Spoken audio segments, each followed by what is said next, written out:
జై తెలంగాణ. నేను నా కొడుకు ఆదిత్య గ్రాడ్యుయేషన్ సెరమనీ పూర్తి చేసుకొని అమెరికా నుండి వచ్చే లోపల మరి ఏదో లేఖ లీక్ అయిందని చెప్పి గత 2-3 రోజులుగా చాలా హంగామా నడుస్తున్నట్టుగా తెలుస్తూ ఉన్నది.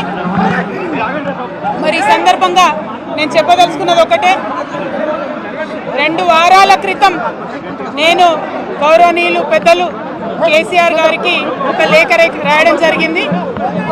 నేను ఈ విధంగా కేసీఆర్ గారికి ఇదివరకు కూడా నా ఒపీనియన్స్ ఎప్పుడున్నా కూడా లేఖ ద్వారా చెప్పడం జరిగింది. అయితే ఈసారి నేను మొన్ననే చెప్పున్నాను, కుట్రలు కుతంత్రాలు జరుగుతూ ఉన్నాయని. నేను చెప్పిన కొద్ది రోజుల్లోనే మరి నేను అంతర్గతంగా కేసీఆర్ గారికి రాసినటువంటి ఉత్తరం బహిర్గతం కావడం అన్నది, ఇది మరి ఏం జరుగుతుందో అన్నది పార్టీలో ఉన్నటువంటి మనందరం, తెలంగాణ ప్రజలందరూ కూడా ఆలోచించుకోవాల్సినటువంటి విషయం. నేను వేరే ఏం విషయాలు చెప్పలేదు. నేను కేవలం పార్టీలో ఉండేటటువంటి అన్ని స్థాయిలో ఉన్నటువంటి నాయకులందరూ అనుకుంటున్నటువంటి విషయాలు. దాదాపు సగం తెలంగాణ నేను ఈ సందర్భంగా ఈ మధ్యలో టూర్ చేసినటువంటి సందర్భంలో తెలంగాణ ప్రజలు అనుకుంటున్నటువంటి విషయాలను మాత్రమే నేను పెద్ద ఎత్తున చెప్పడం జరిగింది తప్పితే నా పర్సనల్ ఎజెండా ఏమీ లేదు. నాకు వ్యక్తిగతంగా ఎవరి మీద ద్వేషం లేదు, ఎవరి మీద ప్రేమ లేదు. కానీ నేను రాసినటువంటి లేఖ చాలా అంతర్గతంగా పార్టీలో మా నాయకుడికి రాసినటువంటిది. అటువంటిది బహిర్గతమైందంటే మరి దాని వెనుక ఉన్నది ఎవరు అన్నటువంటిది ఆలోచించుకోవాల్సినటువంటి సందర్భం. I have return to my father Shri KCR garu feedback which I got from every stature of the leader from our party and from Telangana people broadly 2 weeks back. I have always written to my father at various stages. Whenever I needed to give him any feedback, I have always written to him. But this time it got out.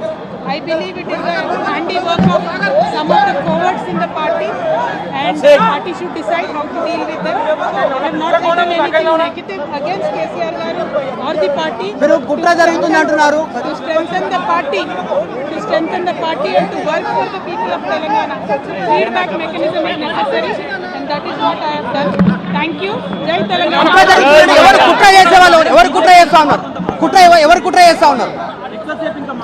KCR గారు దేవుడు, కేసీఆర్ గారు దేవుడు. కానీ కేసీఆర్ గారు చుట్టుకొని దయ్యాలు ఉన్నాయి. వాళ్ళ వల్ల చాలా నష్టం జరుగుతున్నది. పార్టీలో ఉండేటటువంటి నాకు, నేను కేసీఆర్ గారి కూతుర్ని, అంతరంగికంగా నేను రాసినటువంటి లేఖనే బయటికి వచ్చిందంటే మరి ఇతర సామాన్యుల సంగతి, ఇతరుల పరిస్థితి ఏంటి పార్టీలో అనేది ఇవాళ చర్చ జరగాల్సినటువంటి అవసరం ఉన్నది. దానికోసమే ఇవాళ నేను మీతో మాట్లాడుతూ ఉన్నాను. రెగ్యులర్గా నేను ఇచ్చిన ఫీడ్బ్యాక్ అందులో స్పెషల్ ఏం లేదు. ఏ మీటింగ్ అయినా ఏదైనా కూడా నేను సార్కి ఇస్తానే ఉంటాను. కానీ ఈసారి ప్రత్యేకించి బయటికి రావడం అన్నది నేను బాధాకరంగానే ఉన్నది. అయితే ఈ లేఖ, ఈ విషయం అంతా చూసుకొని కాంగ్రెస్ బీజేపీ పార్టీలు బాగా సంబరపడుతున్నట్టున్నాయి.